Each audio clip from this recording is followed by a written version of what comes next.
Shall move to questions without notice. Are there any questions? Give the call to the Honourable the Leader of the Opposition. Yeah. Prime Minister, last year the Treasurer told us he had beaten inflation. Yet even before the fuel crisis, inflation had beaten the Treasurer. And now the Minister for Energy has been caught unprepared for Australia's energy shortages, further punishing Australian households at the Bowser and at the supermarket. Will the Prime Minister confirm that Australia's living standards have fallen under Labor? Call to the order. Member for Herbert. When the House comes to order, give the call to the Prime Minister. Thanks very much, Mr Speaker. The Leader of the Opposition appears to want to just completely dismiss the fact that there is a war going on. Let's pretend it's not happening. You an ostrich or something. Order. The Prime Minister is 10 seconds into an answer. He said about 5 words. Just ask the House to return to order so we can hear the Prime Minister. And the conflict in the Middle East impacts the region. It also impacts the global economy. Australia is not immune to that, and Australians are concerned. Our government's dealing with it in an orderly, constructive way. And those opposite continue to want to pretend that none of that is happening.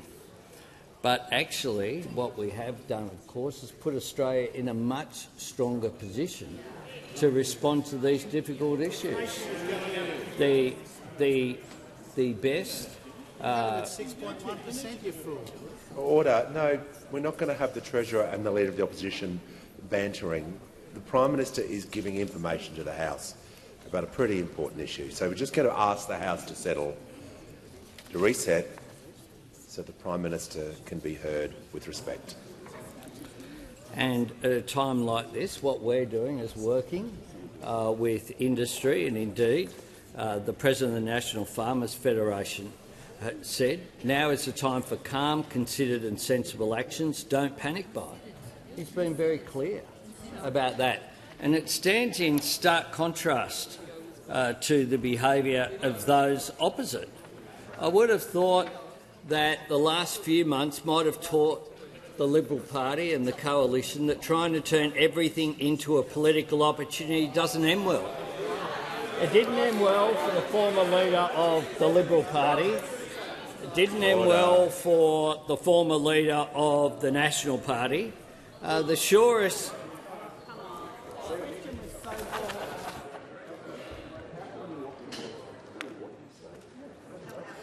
Order. When the House comes to order, we'll hear from the Manager. Goes to direct relevance, Speaker. This is serious. He was asked about a very serious issue. He wasn't asked about policies on our side. He was asked about what the government is.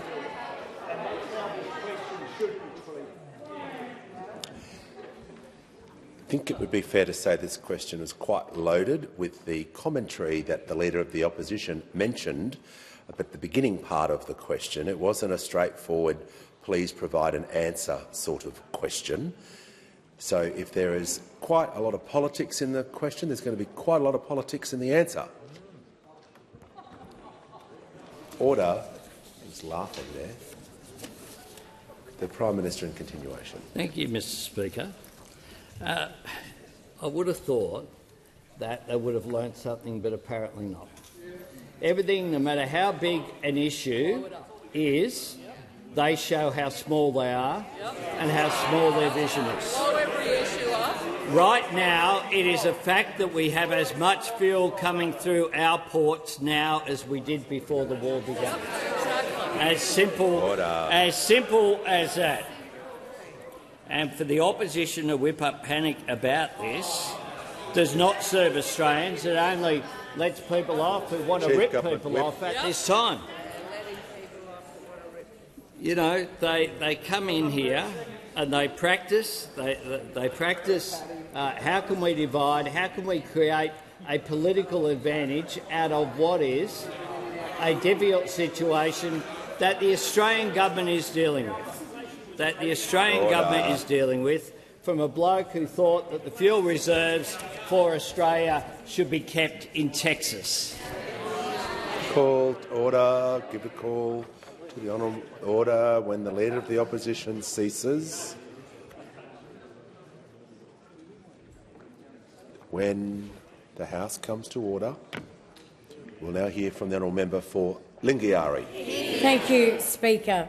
My question is to the Prime Minister. Can the Prime Minister update the House on flooding events and extreme weather affecting communities in parts of the Northern Territory and Queensland, and how is the Commonwealth working with the Northern Territory and Queensland governments to provide assistance to Australians impacted? Call to the Prime Minister. Thanks very much, Mr Speaker. We on this side of the House are focused on the issues that Australians are facing. And one of those is, of course— Order. Members on my left. One of those is, of course, the floods, and the interjections says it all about those opposite and their focus. Not all the LNP are like this, though, Mr Speaker. I spoke this morning and had contact yesterday with the Premier, David Crisafulli, who was visiting Bundaberg. Bundaberg residents are under immediate threat of flood, and floodwaters are impacting the wide Bay region and will do for several days. We say to the people of those electorates, prioritise your safety and the safety of loved ones. Follow advice about warnings. Remember, if it's flooded, forget it. In Northern Territory as well, a large monsoon trough remains over the Big Rivers region. Minister McCarthy has visited evacuation centres in Katherine, including the evacuation centre at Katherine High. And I hear from the Minister that the principal there, Nick Lovering, spent 77 hours straight on duty at the school, supporting his community. That is the sort of thing that we see, that at the worst of times we see the best of the Australian character, and that's a good thing. The Commonwealth is, of course, providing assistance wherever we can. In the Northern Territory, we've deployed staff through NEMA who are active on the ground coordinating assistance, including with evacuations. The Commonwealth and Northern Territory governments have activated joint disaster recovery funding in Katherine. That includes support for clean-up efforts, immediate relief payments and short-term accommodation payments. We're in regular contact with the Northern Territory and Queensland governments, and as always, we stand ready to respond to any further requests for help. This will be a hard time for Australians who are facing these threats, the aftermath of flooding and the uncertainty of the weather over the next few days. Every level of government will keep working together to help those affected get through this time, through the clean-up and through the recovery. Call to the honourable member for Goldstein. The member for Chifley will leave the chamber under 94 hours. Right. Order. We're not having people interject as they approach the dispatch box. Order. The Minister for Infrastructure will follow the member for Chifley if she's not careful. People need to be able to ask their questions in silence. The member for Goldstein has the call. Thank you, Speaker. My question is to the Treasurer. After 13 interest rate rises under Labor, the average Australian mortgage holder is paying more than $23,000 a year in interest than when the Coalition left office. With National Australia Bank now predicting the 14th rate rise under Labor next week and the 15th when they meet again in May, will the Treasurer apologise to struggling mortgage holders for the pressures he is imposing on them? Call to the Treasurer. I wondered if he was still here, Mr Speaker. I'm pleased to learn that he is. He's got a lot of nerve asking about interest rates when only a couple of days into his pretty disastrous stint as Shadow Treasurer, he called for the end of the Reserve Bank's dual mandate. That's right. And when he called for the end of the Reserve Bank's dual mandate, what he was calling for was higher interest rates and higher unemployment. And he made that call, Mr Speaker, within only a matter of days of being appointed the Shadow Treasurer. Now, even by the standards of this Shadow Treasurer, that is a pretty appalling stuff-up, Mr Speaker, even by his standards. And so if he wants to ask me about interest rates, then he should fess up and tell the Australian people he wants higher interest rates and higher unemployment at the same time, because that would be the effect. I think the Treasurer was just saying if he wants to ask me a question about interest rates. So it's going to be difficult, like we've done before, on a point of order, but I'll give the member for Goldstein a fair go. Point of order. It's a minute relevance. We're now a minute into the answer, Speaker, and he hasn't addressed the subject matter. Well, no, that's not a reason to be out of order. I know, yes, but that's not the point of that point of order. He's got 3 minutes to answer your question. So that if he talks about something now, you won't be able to get up and ask about relevance. Just because he hasn't answered a question in a minute, it's not really the point of that point of order. So it's about explaining if he was talking about something else. The Treasurer is getting up and saying, if he asked me a question about interest rates and he's answering it, it's hard to use that point of order. You get it? Good. Give the call to the Treasurer. So, Mr Speaker, that would be the effect of the Shadow Treasurer's call becoming a reality, higher interest rates and higher unemployment. Second point that I would make, Mr Speaker, is that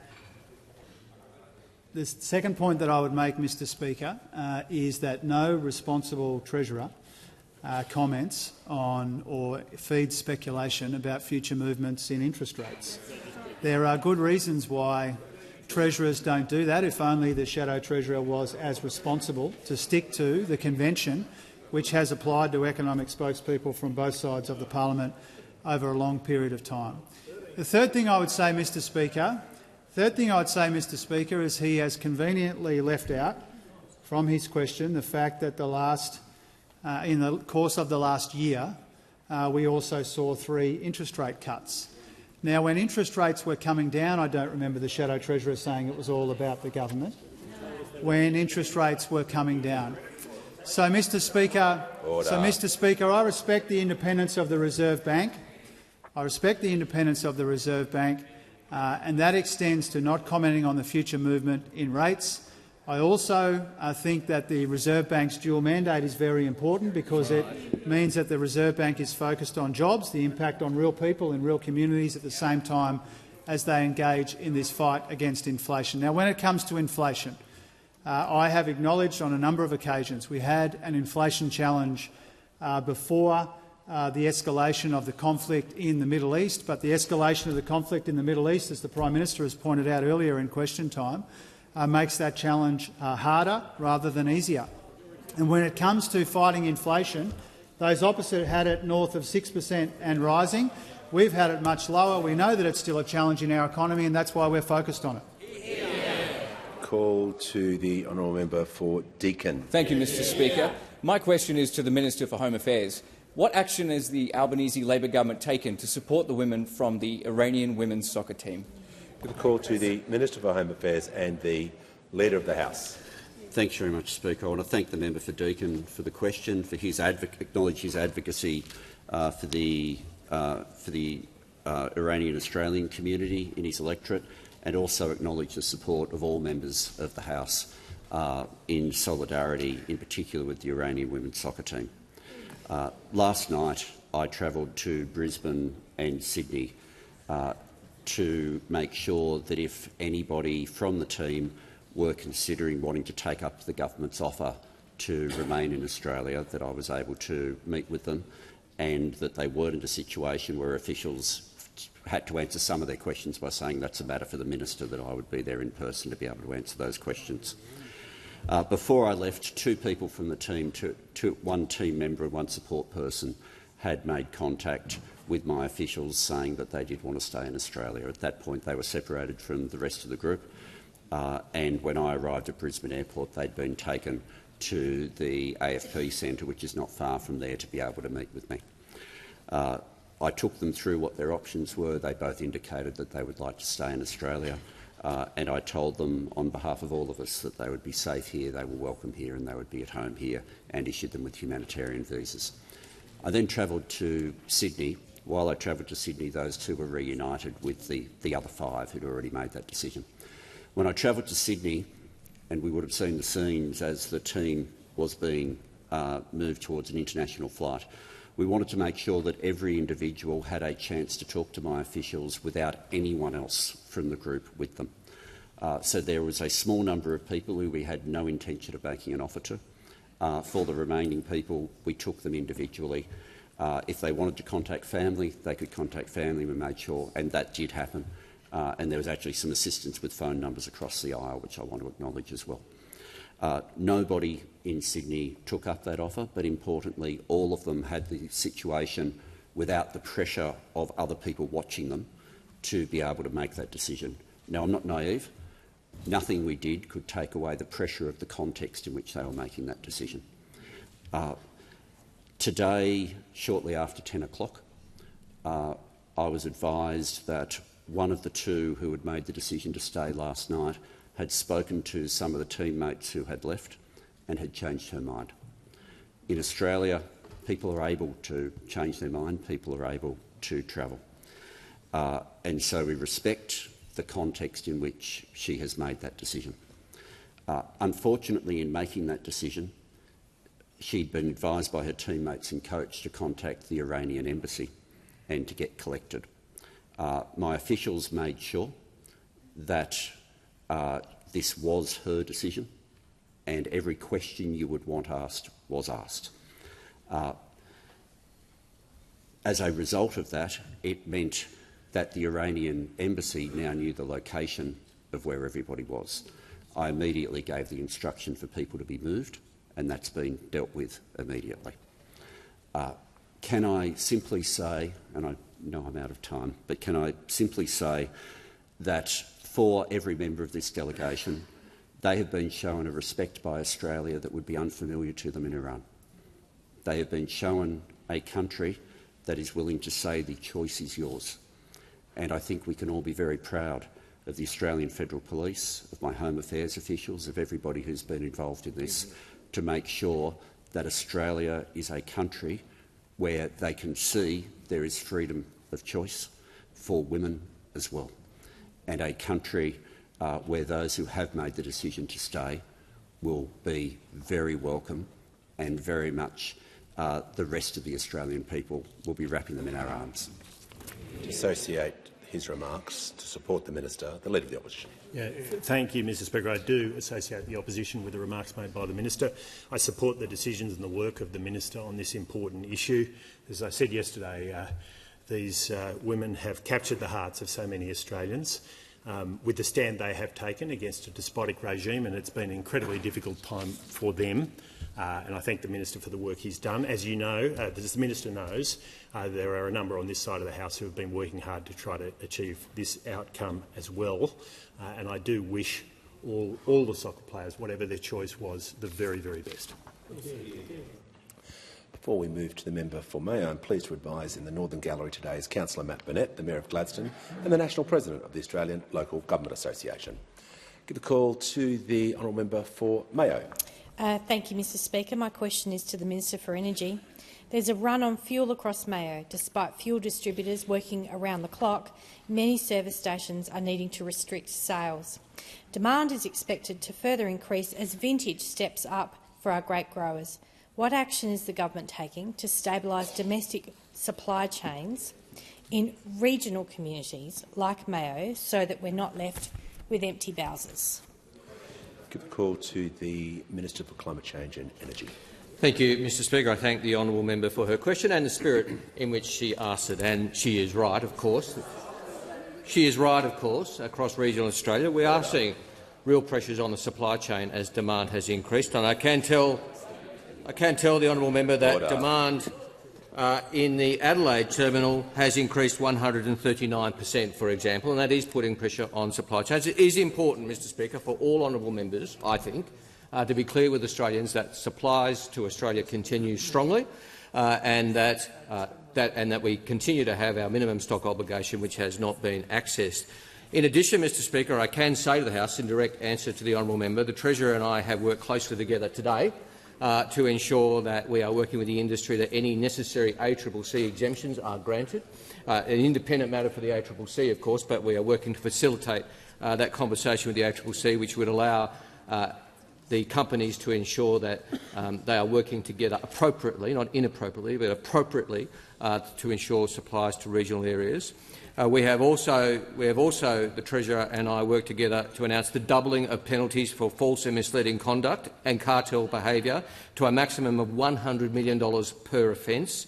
And we're asking the ACCC to ramp up fuel price monitoring to reporting weekly with a focus on unusual price spikes. In addition, Mr Speaker, I've asked the Secretary of my department over the last 24 hours to exercise the powers available to him under Section 13E of the Petroleum and Other Fuels Reporting Act to seek additional information about supply and demand at the fuel distribution terminals around Australia.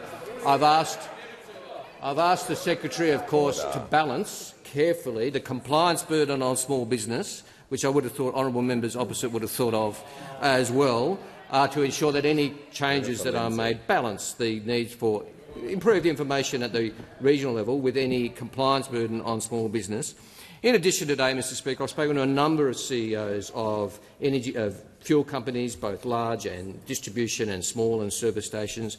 They've advised me that supply continues to flow, as would be expected. I can tell the House that ships continue to arrive in Australia, but they are experiencing those localised disruptions because of that very elevated demand, and will continue to work with them in the terms which I've outlined. Give a call to the member for Bendigo. Thank you, Speaker. My question is to the Minister for Agriculture, Fisheries and Forestries. How is the Albanese Labor government working closely with Australian farmers and producers to support them during the conflict in the Middle East? Give a call to the Minister for Agriculture, Fisheries and Forestry. Thank you, Mr Speaker, and I do want to thank our terrific member for Bendigo, and I know she's got some fine farmers and producers in her electorate, and it was great to be with her just a few weeks ago to meet with many of them. And Mr Speaker, our government does understand the importance of keeping our farmers farming during this difficult time. We know that every community across Australia, and indeed countries across the globe, including our near neighbours, rely on our world-class food and fibre. We're working day and night, as I said yesterday, with our farmers and producers to assist them with the immediate challenges from the current conflict in the Middle East, which we continue to monitor. Of course, front of mind for our farmers and producers right now at this point in time is the supply of fuel and fertiliser, which underpins everything they do, including, of course, our food production. We do know that demand for fuel in some parts of the country is higher than normal, as the Minister for Energy has indicated, including particularly in our regional and rural communities. And we're hearing from our farmers, our producers and indeed our fishers that there are some challenges right now, which is what the Minister outlined and how we're responding. It's also why our government yesterday held the round table with the National Farmers Federation, Fertiliser Australia, the Australian Institute of Petroleum and the Australian Trucking Association. And we all reaffirmed yesterday that this conflict in the Middle East is not and should not be an opportunity for commercial opportunity for people. We discussed yesterday the importance of the fuel industry, delivering fuel across our economy, including to our regions, which the Minister has outlined the actions that we are taking. After this meeting yesterday, the President of the National Farmers Federation, Hamish McIntyre, said, and I quote, "Now is the time for calm, considered and sensible actions." In fact, the former leader of the Nationals, rightly backed this message on Monday on Sky, where he said, and I quote, "The big message for every Australian is don't panic. The supplies are there." Regrettably, Mr Speaker, not everybody is getting the message.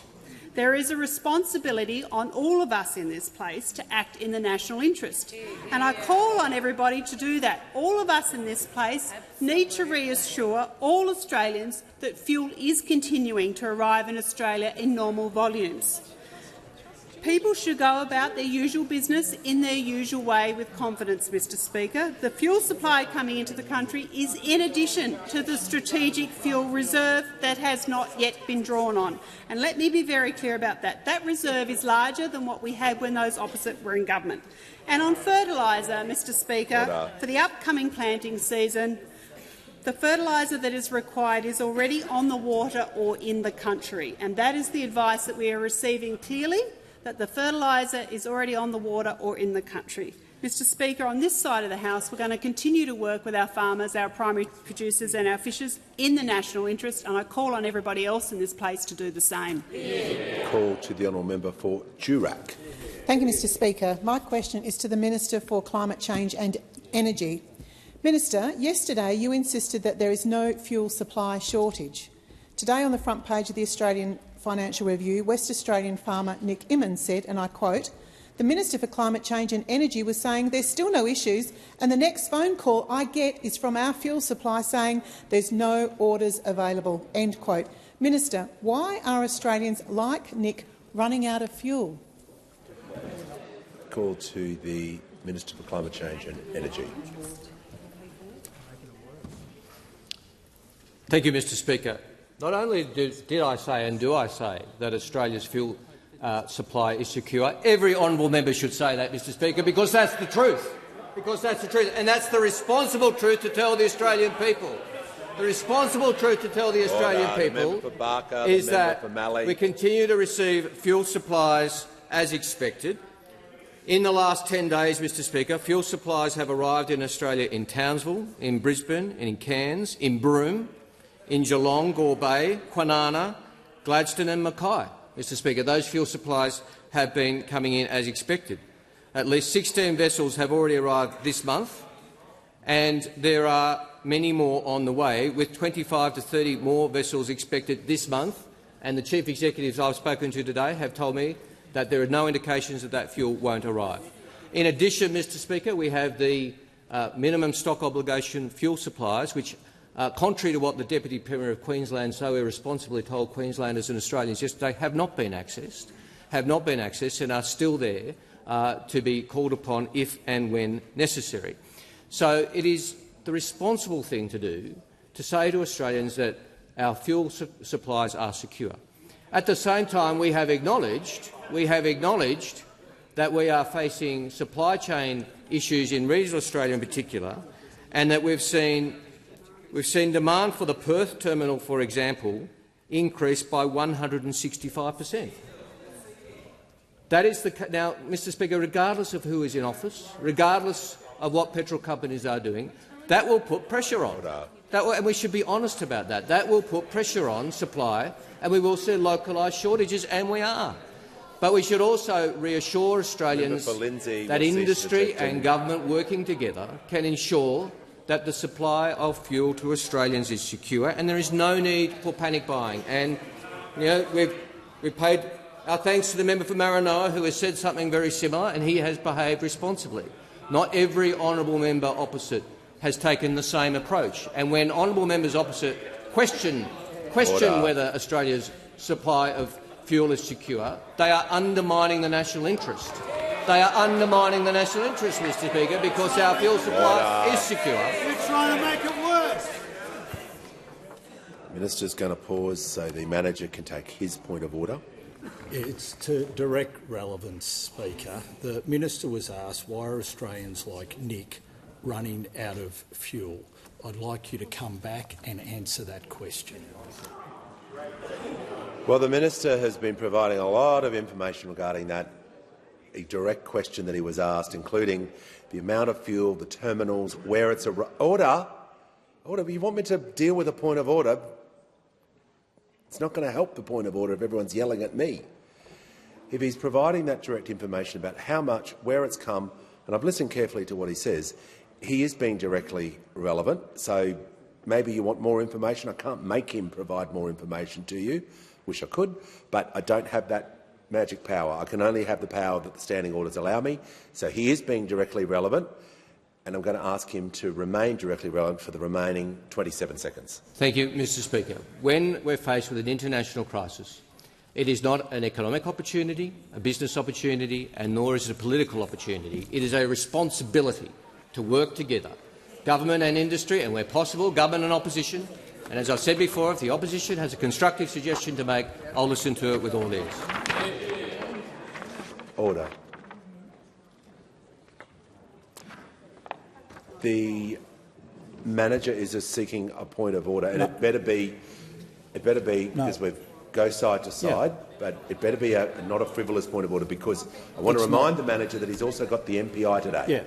Speaker, I seek leave to table the front page of the Australian Financial Review, which has that. Yeah. That's fine. Of course. That's why I just like to check everything and make sure we're doing it. OK, we'll resume your seat. Yeah, not to hold it up and to use it as a prop, which he did then, to try and get a photograph of him doing that. Order, which is highly disorderly. Order. The Leader of the House. Leave is not granted. Leave is not granted.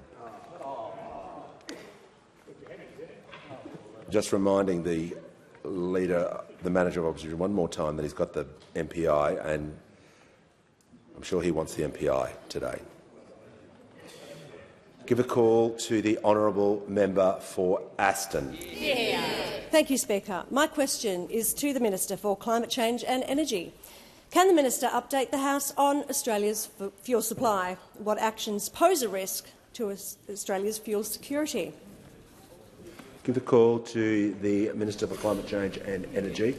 Well, thank you very much, Mr Speaker. I thank my honourable friend for the question, and I can inform the member for Aston and the House that our fuel supplies remain in a good position, with 1.56 billion litres of petrol in our minimum stock obligation, 3 billion litres of diesel and 800 million litres of jet fuel, and also that fuel continues to arrive in Australia in the predicted way, the predicted level, and that supply remains to Australia good. I can also report to the House that our two refineries are working well. They are responsible for around 20% of the country's fuel demand, and while it would have been better, Mr Speaker, if we had 6, we do have 2, and they are providing a very valuable role as we supply fuel across the country, Mr Speaker. So, as the government has always said, we are not discounting the risks in the market internationally, but we enter this crisis very well prepared, and that is what Australians can be reassured of. We are seeing very big increases in demand, particularly in regional areas. Now, Mr Speaker, let me make it very clear. I understand why Australians would be concerned, particularly if they see misinformation online, and I understand why they may be tempted to buy extra fuel. That is very understandable. But our message to Australians is buy as much fuel as you need, not less, not more, Mr Speaker. That is an important and responsible message that any member of parliament, I think, would be encouraged to deliver. What is not understandable, Mr Speaker, is any Australian who seeks to capitalise on this, and I've seen on Facebook Marketplace people selling jerry cans of fuel at inflated prices. The Minister will pause, and I'm going to take action against the member for Herbert, who continues to interject non-stop, and he will leave the chamber under 94I. 94A. And the minister is now going to be heard in silence. There's far too much noise in the chamber. Minister in continuation. Mr Speaker, and I've seen people who can access fuel buying way too much fuel and selling it on Facebook Marketplace and other places, no doubt. I'm sure that is dangerous. As I said yesterday, it's not without risk to fill up jerry cans and sell them online, and it is a risk to the fuel security as well. Now, Mr Speaker, as I said, it's incumbent on all honourable members across the board to send that responsible message. I have seen that the South Australian Liberal leader, who I understand is called, her name is Ashton Hearn, has been heard saying, if I could give you 2 bits of advice, number 1, vote Liberal, and number 2, fill up your tank sooner rather than later. Now, Mr Speaker, I think both of those bits of advice are bad, but the second one is dangerous, Mr Speaker, and irresponsible. And if anybody thinks they want to hold high office in Australia, whether it be this level of government or the state level, giving advice to panic buy disqualifies them from office in Australia. It is irresponsible, it is wrong, and it is factually incorrect. Call to the member for Lyne. My question is to the Minister for Climate Change and Energy. Yesterday, the Minister insisted that there is no fuel supply shortage. The Dorney family in Bulahdelah run 2 timber mills. multiple hauling and felling crews and a fleet of logging and freight trucks. In 1 week alone, their daily fuel costs have increased by $7,800. Wow. Their supplier says the problem is not panic buying, but fuel shortages at terminals and rationing between customers. Minister, under your watch, why are Australians like the Dorney family business running out of fuel? Give a call to the Minister for Climate Change and Energy. Well, thanks very much, Mr Speaker. And as we've said consistently this week, we recognise fully that in regional areas in particular there are shortages in particular areas and that the supply chain is under huge pressure as we've seen a massive increase in demand. That has been our consistent position. It remains our consistent position. We've been very clear that no one in the fuel supply chain should seek business or economic benefit out of that. And today the Treasurer and I have worked very closely together with the ACCC to ensure that ACCC penalties are increased for the sorts of behaviour that see people, if anyone is, trying to exploit that situation for their own financial gain. The ACCC will deal with it. But in relation, Mr Speaker, to the honourable member's question, it's also necessary, and I would have thought in the honourable member's, in the interest of her community, for all of us to point out that fuel continues to come into Australia at the expected level, and that our fuel supply stock holdings are good, which they weren't previously. Order. I mean, before 2023, when we instituted the minimum stock obligation, whatever holdings we held were in Texas, and we would be in a very difficult position if that was the case. We would be in a difficult position if that was still the case. But the Leader of the Opposition, the member Hume, says absolute nonsense. It's a fact. They were held in Texas while you were the minister. While the member for Hume was the minister, our fuel supplies were held in Texas.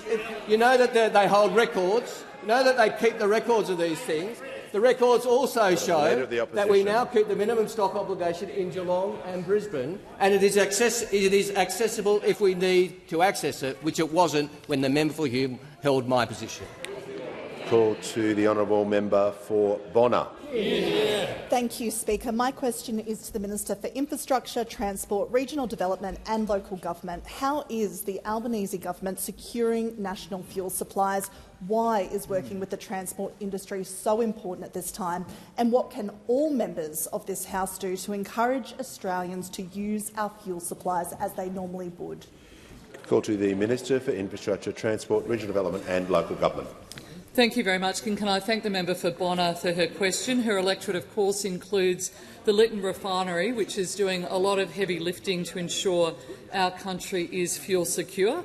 I want to echo the Minister for Climate Change's words, where Australia is fuel secure because of the actions of this government. We take fuel security very seriously, and we also take seriously how critical fuel is in keeping regional communities and the transport sector moving. It's why we have made important decisions that have better prepared us for fuel shock, including the minimum stockholding obligation back in 2022 and ensuring that our 2 refineries remain open. I also want to be very clear that every scheduled delivery of fuel in Australia has arrived here as planned. I know, however, that our Australians are concerned that a significant increase in demand for diesel has seen shortages, particularly in some regional communities. We are seeing some regional service stations struggling to replenish fuel supplies, with demand doubling and even tripling in some areas.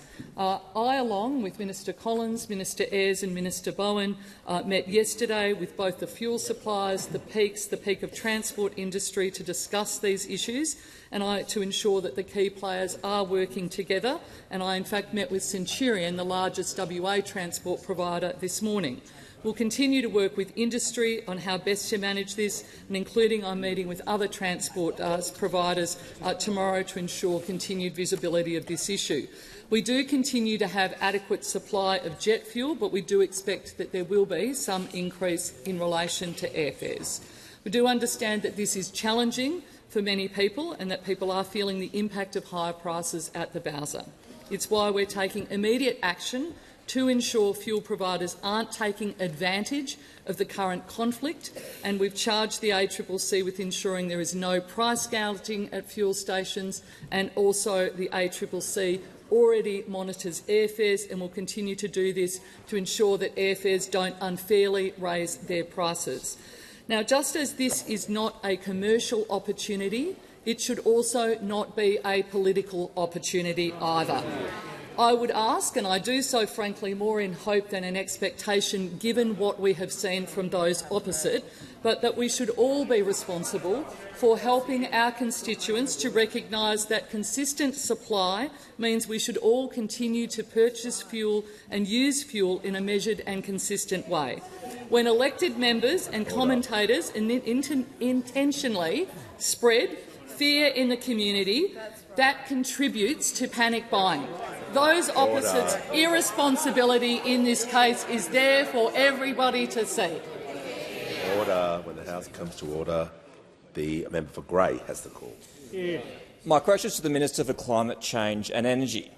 As I refer to his previous answer and what he said about fuel supply flowing to Kwinana, Kylie from Cadbury runs an earth-moving business and emailed me saying, quote, "My fuel supplier, FuelX, has informed me that they are blocked from accessing fuel out of Kwinana and cannot tell me when they will get more."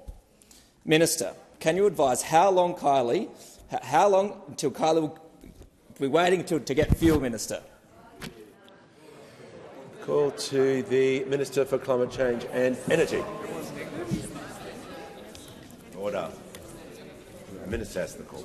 Well, Mr Speaker, I did refer to fuel being delivered to Kwinana because it has been. But the honourable member raises a question on behalf of a business.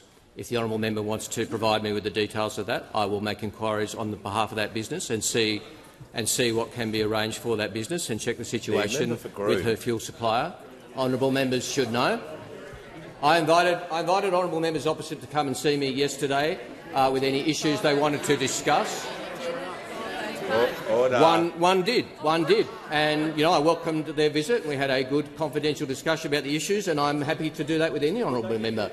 One member visited me to discuss the issues in their region, and I very much welcomed their visit.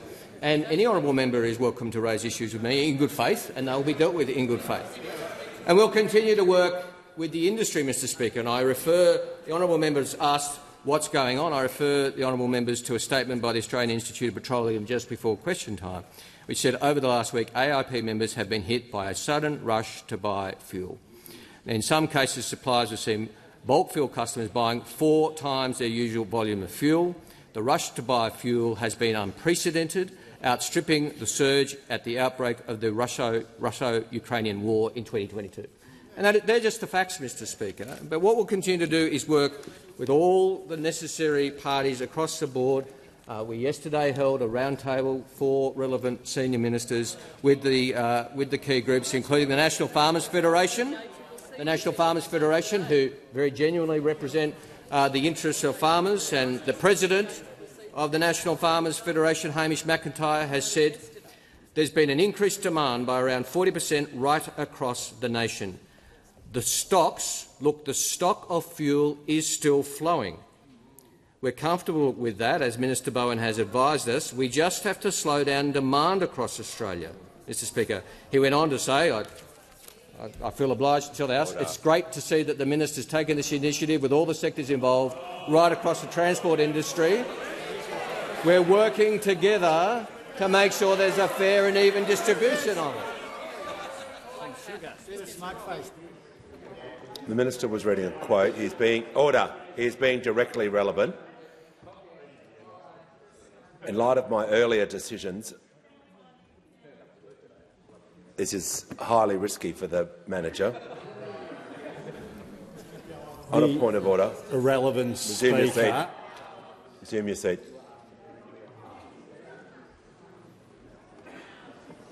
Simply can't use that standing order to interrupt and to. The minister is reading a quote out about a question he was asked. Order. Order. It is highly disorderly. The minister in continuation and will be heard in silence. Thank you, Mr Speaker. we're quoting the National Farmers Federation and the work we're doing for people represented by the honourable member and people right across rural Australia, because that's the approach this government takes. Dealing with a difficult situation, dealing with an international crisis, dealing with a huge spike in demand, working together across the sectors to take whatever action is necessary. That's what we'll continue to do. If those opposite choose to use an international crisis as a political opportunity, it says more about them than us. Call to the member for Reid. My question is to the Treasurer. How will the Albanese Labor government's new legislation make Australia's superannuation system fairer and more sustainable? How does this compare to other approaches? Call to the Treasurer. Thanks, Speaker. I thank the member for Reid for her question, but also for the really important role that she has played in ensuring that thousands of workers in her community will get more superannuation because of this government. And that's because our plan to make superannuation fairer from top to bottom is now law. It passed the Senate last night. Super is a force for good in our economy. It's an important source of security for the working people of this country, and last night this government made it stronger and fairer. Already we've delivered the 12% super guarantee, and we're now paying it on paid parental leave. And now we're delivering more super for people with the lowest balances and more sustainable tax breaks for people with the biggest balances. This is an important economic reform with an intergenerational dividend, Mr Speaker. It means 1.3 million Australians will have more super because of our boost to the low-income super tax offset. It means more super for 100,000 sales assistants, more super for 50,000 aged care workers, more super for 7,500 workers in Hume, more super for 7,000 workers in Goldstein, more super for 7,500 workers in Gippsland, more super for 8,500 workers in New England, Mr Speaker. These workers are getting more super despite their local member and not because of him. And that's because the Liberals, Nationals and One Nation all voted for less super for workers, bigger tax breaks for the wealthiest Australians and bigger deficits, Mr Speaker. All three right-wing parties in this place do what the billionaires tell them to do, not what working people need them to do, and we saw that in the Senate again last night. Superannuation is not safe under those opposite. The new leader of the Nationals just last year spoke about taking the super guarantee back down from 12 to 9%. The Shadow Treasurer wrote about dismantling compulsory super for lower and middle income earners, Mr Speaker. This Labor government is delivering more super and more sustainable tax breaks.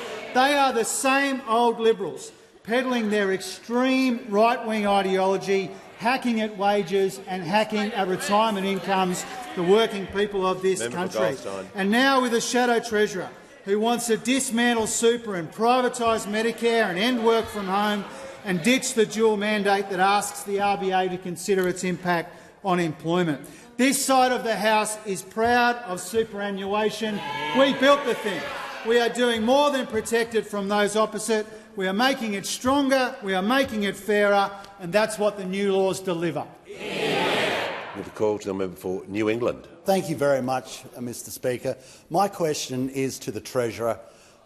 We have been approached so many times in our offices about what is happening with this fuel issue. It's ridiculous to say that there is not an issue out there. It's patently absurd. So what has been asked of me to ask you is how quickly can we organise a meeting between the independent distributors, the ACCC and yourself. I'm happy to take the Minister for Climate Change as well, if you wish, to address these issues so you can hear from the ground up. They're watching this. They really want to know what your answer is going to be. With a call to the Treasurer. Thank you, Mr Speaker. I don't need the member for New England's invitation to consult with the ACCC. We've been doing it through the course of today, Mr Speaker, and the government has made it very clear through the good work of ministers right across our front bench that we are prepared to engage with industry, with regulators and with everyone who has an interest in making sure that we can continue to supply petrol and diesel at fair prices right around the country, Mr Speaker. And in the last hour or so, the Minister Bowen, Assistant Minister Lee and I have made some important announcements about additional steps that we will be taking in this regard. We are taking additional action to help consumers get a fair go at the pump with more scrutiny and surveillance of the fuel sector, bigger penalties for misconduct and action to shore up fuel supply. Now, we have acknowledged that even though there is enough fuel supply in this country, that there are pressures in particular areas, and we've demonstrated a willingness to work with the industry and with the regulators and others to ensure that we fix those issues in the supply chain.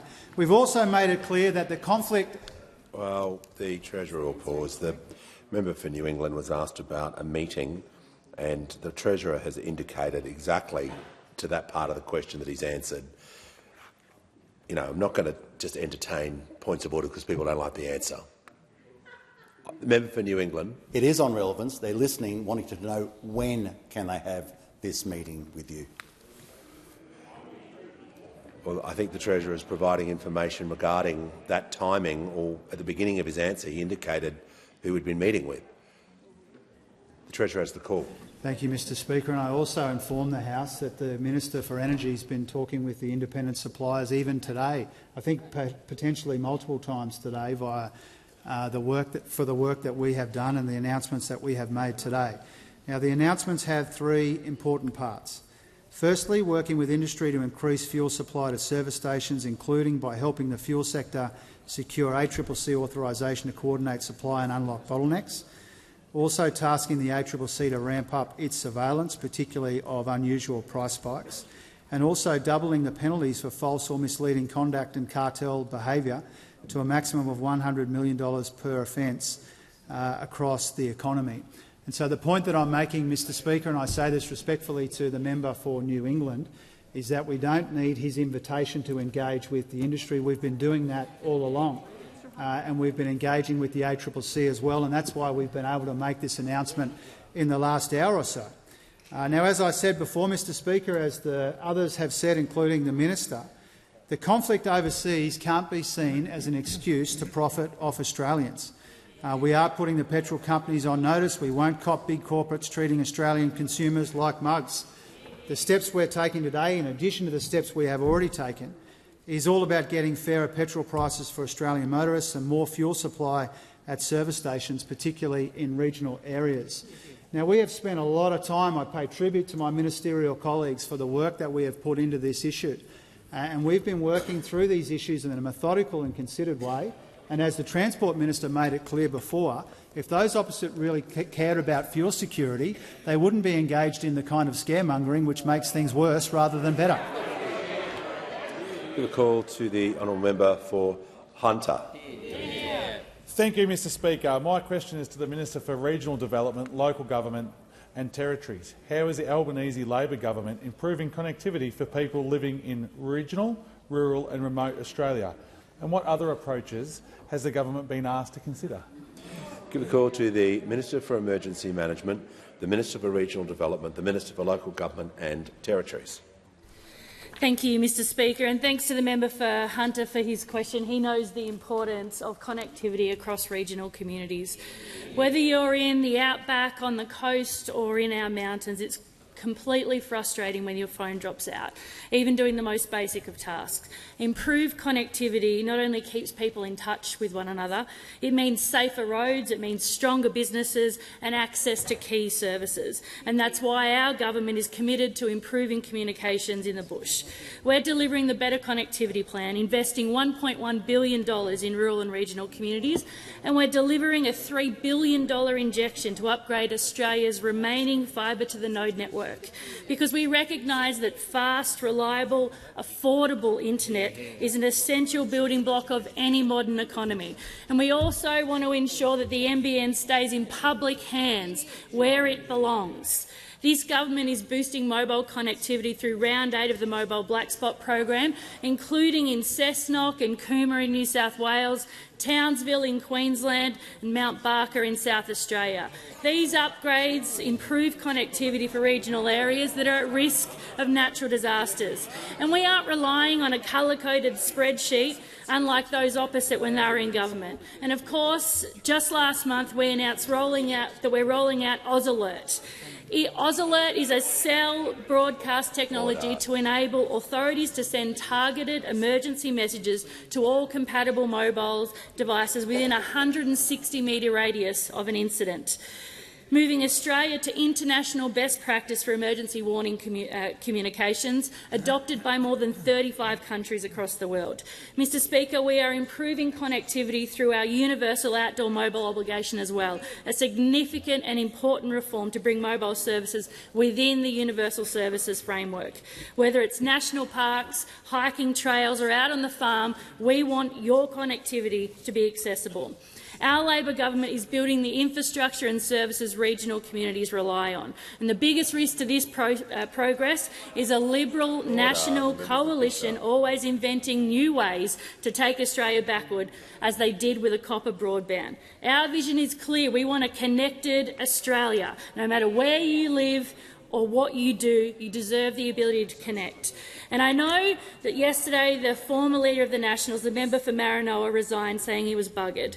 And buggered is exactly what those opposite did when they stuffed the NBN, Inland Rail, the Infrastructure Investment Pipeline, regional grants, the North Sydney Regional Pool, and the list goes on. Unlike those opposite, we are energised and we are excited to be delivering for regional Australia. Just before the minister resumes her seat, I don't like and appreciate that sort of language used in the House. Order. No. Outside the House, well, I don't have, but inside the House. Give the call to the Deputy Leader of the Opposition in the House of Representatives. Thank you very much, Mr Speaker. And my question is to the Acting Minister for Defence. The Strait of Hormuz has been closed to shipping since the start of the war in the Middle East. Given that 20% of the world's oil flows through the Strait of Hormuz alongside LNG and alumina, can the minister advise how long he expects military efforts will take until this critical choke point is reopened? Call. Order. Give the call to the Minister representing the Minister for Defence. Of course he is. I thank the member for his question, although I'd point out he's probably directing the question at the wrong person. He's effectively asking me to predict when the conflict between Iran and the United States and Israel will end, and I would submit there's a question best directed to President Trump, the rulers of Iran and the Prime Minister of Israel. In terms of what the broader question went to, which was the potential interruption to our supplies, I can report to the House that as a response to a recommendation of the Defence Strategic Review, we've doubled the fuel holdings for the Australian Defence Force. That's something that should have happened under your watch, which you failed to do. And the latest advice from the Chief of the Defence Force is that our fuel supplies to the ADF, including from the Middle East, are uninterrupted. So instead of scaremongering, they should ask constructive questions at the people who are responsible for these interruptions. Give the call to the honourable member for Leichhardt. Thank you, Speaker. My question is to the Minister for Resources in Northern Australia. How is the Albanese Labor government building a future made in Australia to create new jobs and boost regional economies? How does this compare to other approaches? Call to the Minister for North Australia and the Minister for Resources. Thank you very much, Mr Speaker. I want to thank the member for Leichhardt for his question. He knows that a strong north means a strong Australia. The Albanese Labor government is committed to developing Northern Australia because the Labor Party is the only party in this House that truly represents the interests of Northern Australians and indeed the interests of all regional communities right around the country. 24 members of this government, 24 members behind me here today, directly represent regional and remote communities around the country. That's 24. That's many more than the 14 Nationals that we have in this chamber today. And I might add, I might inform the House, take this opportunity to remind everyone that only one member of the Nationals today spoke in favour of the NAIF legislation before the Parliament, and that is the former leader of the Nationals, or one of the three former leaders of the Nationals in this House today. Mr Speaker, the conflict in the Middle East has shown why it's important to build a future made in Australia, to support local industries, to strengthen our national resilience and our supply chains. From day one, the Albanese Labor government has been bolstering Australia's sovereign capability so that the nation can weather these international disruptions. And one of the best examples is this government's support for the Perdaman Urea project in Yakarratha through the Northern Australia Infrastructure Facility. Urea creates the N, the nitrogen, in the famous fertiliser made of nitrogen, phosphorus and potassium. This project is due to start production next year, and in the meantime, as the Ministers for Energy and the Minister for Agriculture has explained, Australia is well supplied for urea. Very importantly, Mr Speaker, the Perdaman project will ensure our farmers have a secure supply of fertiliser to strengthen Australia's food security and the food security of the region. And then there are the jobs. 2,000 jobs in construction for the Perdaman project and 200 ongoing jobs. The NAIF has provided over about $475 million to this project. To Perdaman itself, $222 million, to the Pilbara Ports Authority, $160 million, and to the Water Corp as well. It is the largest project of its kind in the country and the largest manufacturing investment in Australia's history. I'm asked about other alternatives, and I'm asked about the issues they may rise. The answer, the threats to regional Australia are those opposite. As I mentioned before, only one member of the National spoke on the NAIF bill. Another former member, the leader of the National Party, again there's three of them here, that was the member for New England. He urged the new leader of the National Party, Senator Canavan, to push out the member for Capricornia so he can take up his rightful place as the Deputy Prime Minister in this chamber. Have you ever seen such entitlement from a bunch of agrarian socialists? Well, here they all are, three of the former leaders sitting here. We'll get on with the job. Time has concluded. Give a call to the honourable member for Kennedy. Treasurer, 1/10 of our entire export earnings, $62,000 million, boomerangs offshore to buy fuel. Since our question to the Prime Minister last week, truckies, tourism operators, farmers, families are now paying 25 cents a litre more at the Bowser. Since 2005, we've repeatedly moved that 32% of our fuel requirements be met from our own offshore oil reserves. This without even tapping our oil shafts. Brazil, America, Europe all have ethanol, whilst China and India have announced ethanol. Will the budget continue to say no to ethanol for another 30 years? Call to the Treasurer. Thanks, Mr Speaker, and to the honourable member for his question. For as long as I've known the member for Kennedy, or known of the member for Kennedy, he's had an interest in fuel security, in particular biofuels, and so I wanted to acknowledge that at the outset, Mr Speaker. I also wanted to assure him that we're not waiting for the next budget to take action on fuel security. The government's taken a number of important steps, including when it comes to our Cleaner Fuels program, to address some of the issues that he raises in his question. And just today, as we've said in earlier answers, we've taken some additional important steps to address fuel security, particularly in regional areas. We do acknowledge that even though there is certainly enough fuel overall, there's pressure in some areas, and so we're working closely with industry and the regulators and others to make sure that where there's pressure on supply chains, that we're working as hard as we can to address them. But just today, Mr Speaker, we're doubling the penalties for retailers doing the wrong thing and others doing the wrong thing. We've got the fuel price monitoring being ramped up for price spikes. We're working with industry to increase fuel supply to service stations, including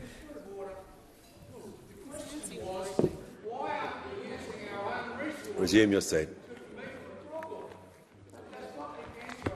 Order. Resume your seat, member for Kennedy. Simply can't get up and say you don't like the answer. You've got to state the point of order.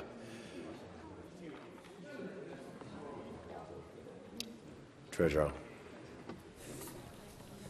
Thanks, Mr Speaker.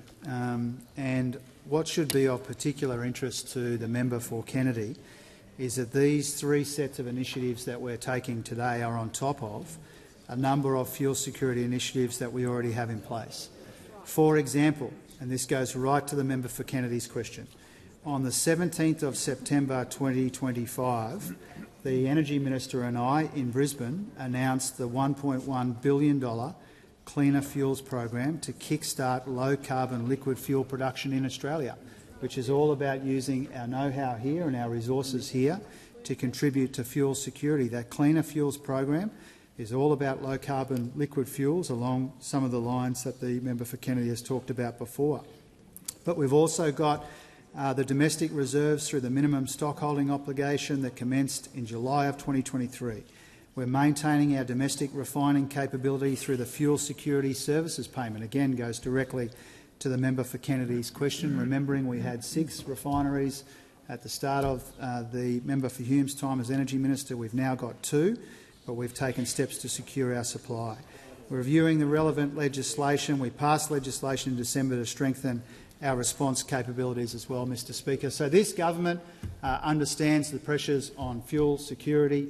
We've taken a number of steps, including trying to rebuild and build our own local supply capacity and manufacturing capacity when it comes to low-carbon liquid fuels. And if other steps are required, obviously we'll consider them in the usual responsible way. Call to the honourable member for Chisholm. Thank you so much, Speaker. My question is to the Minister for Health. How is the Albanese Labor government working to deliver better health outcomes for Australian women? Why is the government so committed to investing in the health of Australia's women after a decade of cuts and neglect? The call to the Minister for Health and Ageing, the Minister for Disability and the National Disability Insurance Scheme. Thank you, Speaker, and to the member for Chisholm. She's one of 69 women who sit in the government party room. One of 50 women who sit on this side of the House of Representatives, compared to 5 Liberal Party women who sit on that side of the House of Reps. There are twice as many women who sit on this side whose names start with A as there are Liberal Party women on that side of the House overall. And I can tell you, Mr Speaker, every single one of my female colleagues reminds me regularly you cannot be serious about strengthening Medicare without strengthening women's health, Mr Speaker, because women, of course, consume about 60% of the nation's health services, often not because they're sick but because they're women, taking responsibility for their own and their family's reproductive health and reproductive planning, or because they're going through menopause or perimenopause. And the truth is, Mr Speaker, that women have not been getting the support from our healthcare system for decades that they deserve and they need. This morning I want to pay tribute to the Assistant Minister for Health, who made a statement to update the House on our progress in this area and other areas relevant to her responsibilities in the women's portfolio. I want to thank her for her tireless work in this area, Mr Speaker, because last year the government added the first new contraceptive pills, the first new menopause hormone treatments and the first new endometriosis medicines to the PBS for literally decades, Mr Speaker. And since then, almost 400,000 women have been able to access their menopause hormone treatments at affordable PBS prices instead of having to pay top dollar. One of those women, Anne, recently messaged me and told me that she was saving more than $600 a year because of that listing, Mr Speaker. More than 300,000 women are accessing their oral contraceptive pills at PBS prices. And we didn't just modernise the PBS, Mr Speaker, in this respect. We've added new MBS, or Medicare entitlements, as well. Almost 80,000 women just since July have accessed the new comprehensive menopause health assessment. Women are benefiting from higher rebates for complex gynaecological care, and larger Medicare payments now mean that women can access implants and contraceptive IUDs free of charge instead of paying up to $400, which is what they were doing before last year, Mr Speaker. This package is focused on providing women with more choice, with lower costs and with better care, and it is already making a huge difference, Mr Speaker, righting the wrongs of decades, frankly, in too many areas, and delivering a stronger Medicare for Australia's women. Call to the member for Groom. Speaker, my question is to the Minister for Climate Change and Energy. Fuel supplier Transwest has told the Courier Mail, quote, "We currently have zero petrol supply at Newcastle and Brisbane. This means that once our servos run out of petrol, that's it, there's no more. Can the minister assure Transwest that there are no fuel supply shortages in Australia?"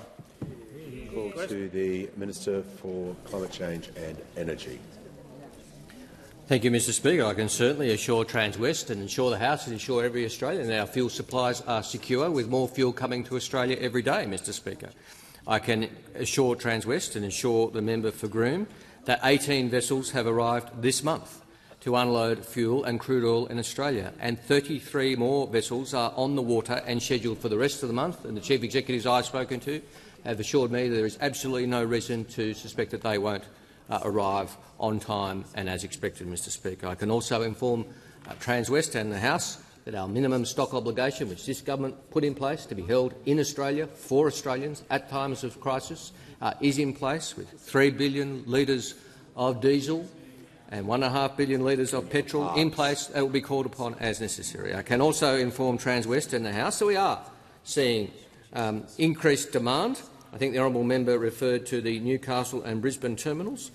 Demand at the Newcastle terminal is up 136%, and demand, Mr Speaker, at the Brisbane terminal is up 115%. That will put pressure on supply. It will when that happens. Doesn't matter, Mr Speaker, to be fair, who's in office at that time. When you see doubling of demand, it's going to cause some pressures on supply in the short term. But nationally, our stocks are good. We are working cooperatively with the industry to ensure that it is delivered to the regions that are experiencing shortages as quickly and as efficiently as possible, with the supply chain constraints that are in place, with the transport restrictions, natural restrictions of the size of the transport industry that are in place, and that work will continue, and we'll work with anybody of good faith, with any good ideas. I'm yet to hear one from the opposition. Call to the honourable member for Paterson. Thank you, Speaker. My question is to the Prime Minister. How is the Albanese Labor government supporting Australians, and how does the government's leadership differ from that of others? And, Prime Minister, why is consistency of leadership so important? Give the call to the Prime Minister. Thank you, Mr Speaker. Order. The member for Goldstein. I thank the member for Paterson for her very good question. And the government is strengthening Medicare, we're building homes, we're cutting taxes and we're supporting jobs. And we're dealing with a future made in Australia, which is one of the reasons why we've secured greater fuel reserves than were secured by those opposite, and they're secured here in Australia. Now, the surest thing that something important is happening in Australia or in the world is that those opposite turn the spotlight on themselves, Mr Speaker. On the National Day of Mourning for victims of the anti-Semitic Bondi terrorist attack, they announced they were splitting the coalition again. On the day of the funeral of the former member for Higgins, the members for Hume and Canning publicly plotted against their leader. On the day that Israel's president was in Canberra to support grieving members of the Jewish community, the member for Hume resigned and called for a spill. And now, with Australians feeling the impact of war in the Middle East, the Nationals have elbowed their way to centre stage. We're focusing on fuel security for regional communities. They're focused on their front bench security. They have only two settings, Mr Speaker, talking Australia down and tearing each other down. Now, tonight, Australians will be focused on a certain dinner party at Married at First Sight, and they'll experience a bit of déjà vu. Order. The member for Kennedy. Because there's a range of quotes that Australia has about maths, but is it about them or the coalition? The fights are explosive. The relationships can be toxic. It's typically maintained a certain level of drama that feels catastrophic. And my favourite, it is a bit of a mystery in some ways as to why people are so open and honest on such a public platform, but we're very grateful they are. Mr Speaker, we see them on Sky News talking about themselves, then they come in here, and they try to engage in political opportunism, no matter what the crisis is that Australians are facing. The fact is, we will continue to govern in the national interest. Those opposite, there'll be a different front bench when we get back here in maybe tomorrow, who knows. Maybe by the time we come back in a week's time, it'll be different again. But one thing One thing, it Order. will remain the same. Same old Liberals, same old Nat, same old One Nation, just three right-wing parties not standing up for Australia. And on that note, I ask that further questions be placed on the notice paper.